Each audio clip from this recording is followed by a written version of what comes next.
look just like Cookie Monster because they're both fuzzy and blue. And he's the youngest of Cookie Monster's brothers. Now, you know, Arnold only speaks gibberish, so it'll be hard to communicate with him. Say hello to the audience, Arnold. That translates to hello, everybody.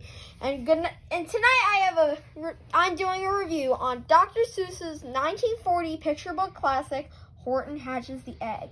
This is the prequel to Horton Hears a Who, which was the second installment in the Horton franchise, while this was actually the original book in the Horton franchise.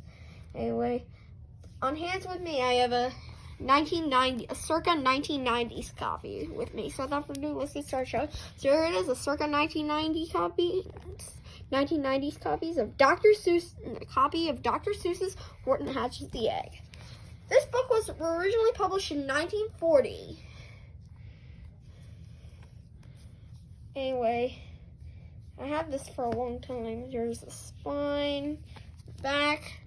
Dr. Seuss wrote and illustrated 44 world-famous books for their children and their lucky parents. My favorite of them is probably the Sneetches and Other Stories for the big ones, and for the beginner books, Green Eggs and Ham. This book was published by Random House Children's Books, a division of a Penguin Random House company. Anyway, we'll open this book up. The inner jacket is a coral red color, and so the start of the story. The story starts with Mayzie, a lazy bird hatching an egg, who wants a vacation. And then Horton the big elephant, then a big elephant named Horton comes by, and Mayzie asks Horton to sit on her egg, but Horton is reluctant to do it. But after a couple persuasions, Horton agreed to do it. Then he gets on the tree, sits on the egg, and sits there for a long time. And then all his other jungle friends started laughing at him for sitting on the nest.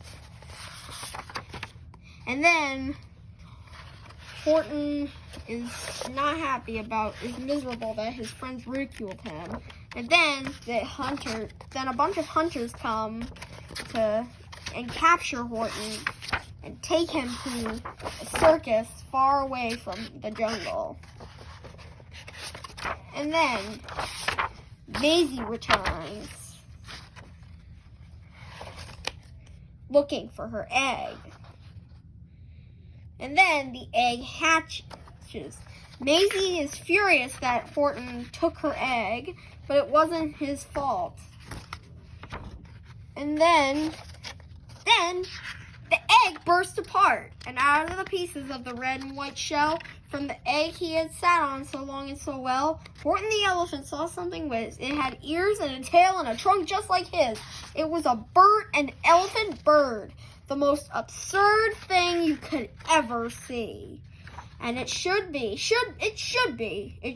like that. Because Horton was faithful, he sat and he sat, he meant what he said, and he said what he meant, and they sent him home happy 100%.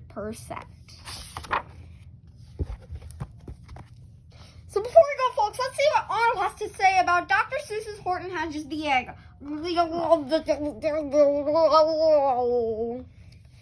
think that means this is a very important story about loyalty and trust. And I agree with you, Arnold.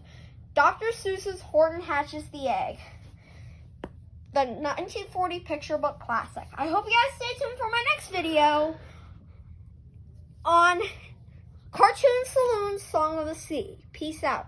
Say goodbye, Arnold. That means goodbye, everybody.